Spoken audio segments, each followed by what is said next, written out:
students, welcome in geography class. Well, today we are going to learn the new chapter in geography. Chapter number 3, Exogenetic Process, Part 1. Okay, first of all, we are going to know about the title word exogenetic. What it means by exogenetic? Do you know? Exogenetic means the external part or the external process.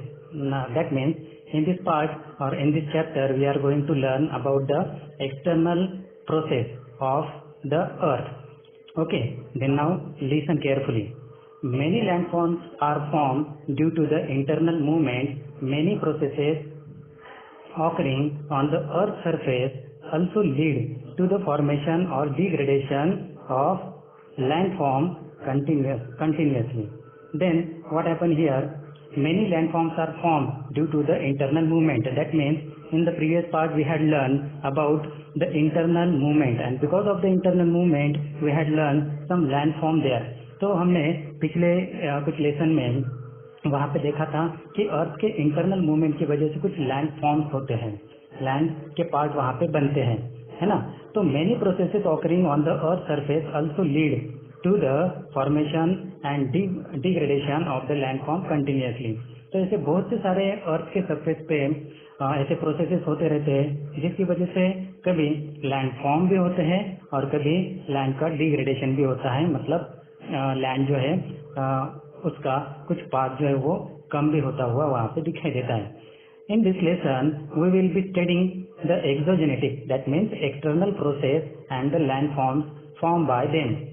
तो इस lesson में हम क्या पढ़ने वाले हैं? तो इसमें एक्सटर्नल प्रोसेस, अर्थ की जो सरफेस है ना, सरफेस के ऊपर जो प्रोसेस होती है जिसकी वजह से जो लैंड फॉर्म्स होते हैं उनके बारे में हम यहाँ पे पढ़ने वाले हैं. तो सबसे पहले external process occur because of the forces working on the earth surface. तो एक्सटर्नल प्रोसेस क्यों होती है? क्योंकि अर्थ के ऊपर, अर्थ के सरफेस पे जो कुछ फोर्सेस वहाँ पे वर्किंग करती है जिसकी वजह से एक्सटर्नल प्रोसेस वहाँ पे होती है. तो कौन से ये फोर्सेस है जिनके बारे में हम जानकारी लेते हैं? They are mainly solar energy, gravitational force and kinetic energy associated with the moving object on the earth surface.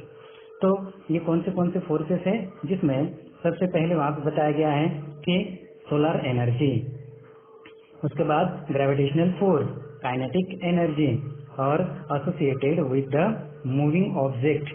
जिसमें सोलर एनर्जी तो हमें पता है, सोलर एनर्जी मतलब सन से निकलने वाली जो एनर्जी है, सन की जो एनर्जी है जिसकी वजह से कुछ लैंडफॉर्म वहाँ पे होते हैं. उसके बाद ग्रेविटेशनल फोर्स, अर्थ के ग्रेविटेशनल फोर्स की वजह से भी कुछ एक्सटर्नल प्रोसेसेस वहाँ पे होते हैं. और उसके साथ साथ में kinetic energy. Do you know about kinetic energy means what? Kinetic energy. तो ये काइनेटिक एनर्जी जो है वो, जिसका मीनिंग यह है कि जो भी मूविंग एनर्जी है, मतलब ऐसी एनर्जी जो स्पीड की वजह से या मूवमेंट की वजह से वहाँ पे होती है, वो काइनेटिक एनर्जी. ओके, तो next part, associated with the moving object on the earth surface. तो ये भी सारे मूविंग ऑब्जेक्ट जो हैं जिनकी वजह से अर्थ के सरफेस के ऊपर ऐसे कुछ एक्सटर्नल प्रोसेस होते हैं जिनके बारे में हम जानकारी लेने वाले हैं. The next part is there, that is, do you know, landforms formed on the earth's surface as the result of internal movement are called primary and secondary landforms. Primary and secondary landforms. तो जो भी landform अर्थ के surface पे होते हैं और किस वजह से होते हैं? अर्थ के इंटरनल मूवमेंट की वजह से. मतलब अर्थ के इंटरनल मूवमेंट की वजह से अर्थ के सरफेस पे जो लैंडफॉर्म होते हैं वो प्राइमरी या सेकेंडरी लैंडफॉर्म कहे जाते हैं. उन्हें प्राइमरी या सेकेंडरी लैंडफॉर्म कहा जाता है. तो फॉर एग्जांपल यहाँ पे बताया है continent, then mountains, plateaus, plains etcetera. तो अर्थ के इंटरनल मूवमेंट की वजह से प्राइमरी और सेकेंडरी जो लैंडफॉर्म्स होते हैं वो कौन से कॉन्टिनेंट या माउंटेन्स, प्लेट्यूज और प्लेन्स, ये सब प्राइमरी और सेकेंडरी लैंडफॉर्म कहे जाएंगे. Because of the external process like weathering, erosion, transformation and deposition the primary and secondary landforms give way to the tertiary landforms. तो अब एक्सटर्नल प्रोसेस जो होती है अर्थ के सरफेस पे या सरफेस के नियर में जो भी प्रोसेस वहाँ पे होती है, जैसे कि weathering, erosion, landform, transformation and deposition, तो ये प्राइमरी और सेकेंडरी लैंडफॉर्म्स को मतलब कुछ चेंज करती है और जिससे बनते हैं टेरिशरी लैंडफॉर्म्स। तो यहाँ पे जो भी एक्सटर्नल प्रोसेसेस बताए गए हैं जिसमें वेदरिंग ये एक पार्ट बताया गया है। तो वेदरिंग मीन्स क्या? To break down the rocks and turn into a small pieces. तो ये वेदरिंग हम उसे कह सकते हैं कि बड़े से रॉक का मतलब टूटना और छोटे छोटे पीसेस में कन्वर्ट होना, ये वेदरिंग होता है। और इरोजन, ट्रांसपोर्टेशन, है ना, इरोजन मतलब श्रिंकिंग ऑफ द रॉक्स, है ना, रॉक की श्रिंकिंग होना, कम होना। और ट्रांसपोर्टेशन एक जगह से दूसरी जगह पे जाना, मतलब move from one place to another place, उसे हम ट्रांसफॉर्मेशन कह सकते हैं। डिपोजिशन एक जगह पे डिपोजिट होना, इकट्ठा होना, है ना, जिसकी वजह से give way to a tertiary landforms, जिसकी वजह से जो लैंडफॉर्म बनते हैं, इन सब चीज़ों की वजह से जो लैंडफॉर्म बनते हैं वो टेरिशरी लैंडफॉर्म वहाँ पे कहे जाते हैं। For example valleys, sand dunes, delta, U shape valleys etcetera. तो इसके कुछ एग्जाम्पल यहाँ पे दिए हैं कि valleys, sand dunes, delta, U shape valley etcetera. तो ये सब उसके एग्जाम्पल वहाँ पे बताए जाते हैं। तो आगे चल करके नेक्स्ट पार्ट वहाँ पे है कैनिटेल। ओके, तो ये कैनिटेल में क्या बताया गया है जिसके बारे में हम देखते हैं। चलो, see the given picture, observe the physical appearance of the rocks in the each picture. You can see that rocks are broken, fractures and have holes in them. In picture, you can also see that the statues have been deformed. Why are the rocks in such a condition? Think about them and briefly tell the reason you can think of. Discuss the reasons.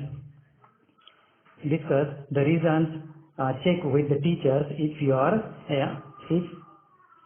your reasons are relevant.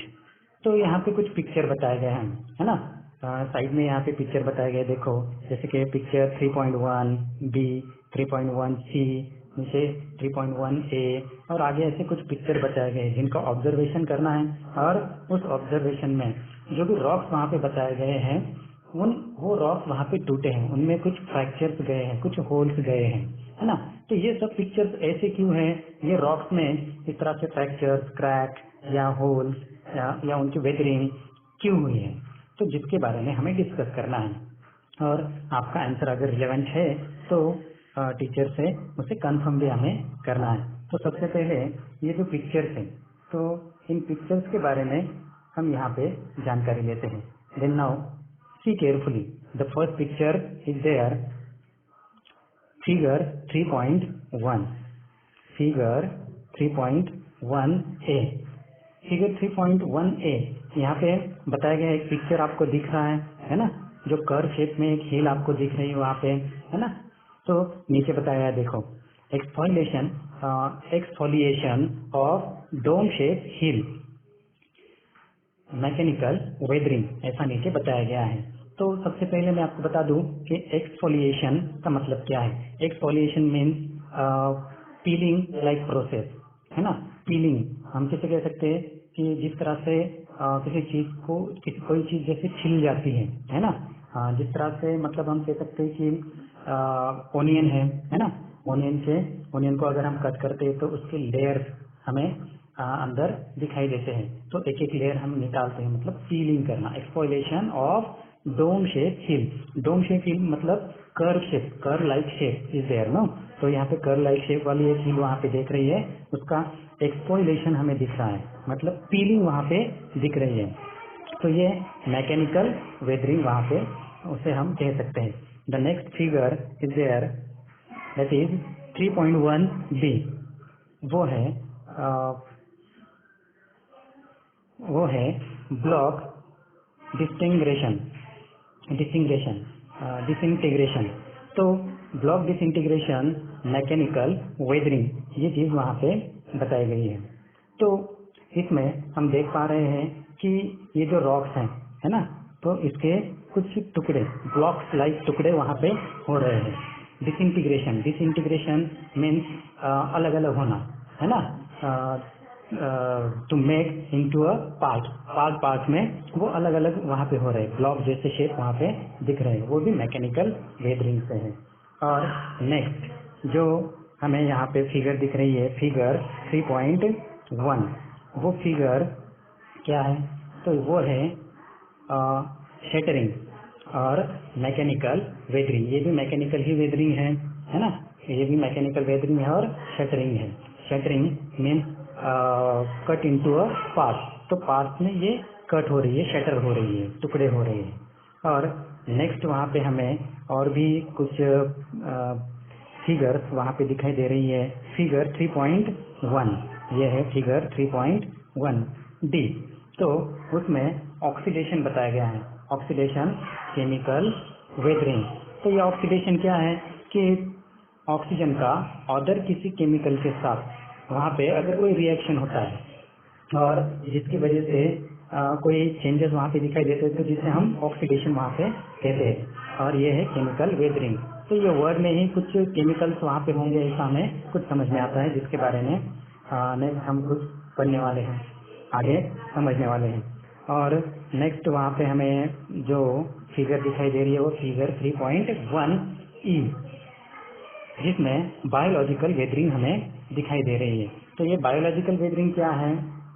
Biological weathering, वहाँ पे एक picture में हमें एक aunt दिखाई दे रही है, वो डिगिंग कर रही है ना, मतलब जो भी रॉक है, ये जो सॉइल है, उसका डिग्रेडेशन, उसे तोड़ने का काम, है ना, तो ये एंट कर रही है। मतलब कोई भी ह्यूमन बीइंग, एनिमल या कोई इंसेक्ट जो है वो इस तरह की वेदरिंग का काम करता है या रॉक को तोड़ने का काम करता है, उसे बायोलॉजिकल वेदरिंग कहा जाता है।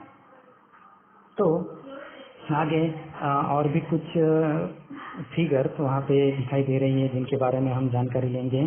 तो फिगर 3.1 जी, जिसमें केमिकल वेदरिंग बताई गई है। देखो एक स्टैचू है वहाँ पे, हमने वहाँ पे पढ़ा था ना, स्टैचू में भी कुछ चेंजेस होते हैं। तो स्टैचू का वहाँ पे जो फेस दिख रहा है, उस फेस में कुछ होल्स वहाँ पे दिखाई दे रहे हैं, वो भी केमिकल वेदरिंग की वजह से। मतलब ये जो स्टैचू है, जिस भी टाइम से या जिस भी मतलब रॉक से बना होगा, उसके अंदर कुछ ना कुछ वहाँ पे केमिकल्स वहाँ पे होंगे, और वाटर की वजह से या एयर में जो ऑक्सीजन है उसकी वजह से उसका रिएक्शन होकर ये होल वहाँ पे बने हुए हैं, तो जिससे ये केमिकल वेदरिंग होती है। The next picture is there, next figure is there which is about chemical weathering और सॉल्ट वेदरिंग। तो ये केमिकल वेदरिंग और सॉल्ट वेदरिंग की ये पिक्चर हमें दिखाई दे रही है। तो ये वेदरिंग जनरली सीशोर या कोस्टल एरिया जो होता है, कोस्टल एरिया में ये हमें दिखाई देती है। तो वहाँ पे जो रॉक्स होते हैं कोस्टल एरिया में या सीशोर के एरिया में, तो उस एरिया में उन रॉक्स के ऊपर जो मतलब ओशन का, सी का जो वाटर है, वो बार बार उस रॉक के ऊपर टकराता है, बैक फोर्स उसे करता है। तो ये जो मतलब सी या ओशन का जो वाटर होता है वो सॉल्टी होता है, जिसके अंदर सॉल्ट होती है या सॉल्ट का कुछ एग्जिस्टेंस वहाँ पे होता है। तो सॉल्ट की वजह से, उस सॉल्ट की रिएक्शन की वजह से इस रॉक में जो वेदरिंग हुई है, जो हमें दिखाई दे रही है, नेट की तरह, जाली की तरह वहाँ पे दिखाई दे रही है ना, तो ये भी एक केमिकल वेदरिंग हम उसे कह सकते हैं। And the next part is there geographical explanation which we will be learn into a next lecture. Okay, bye.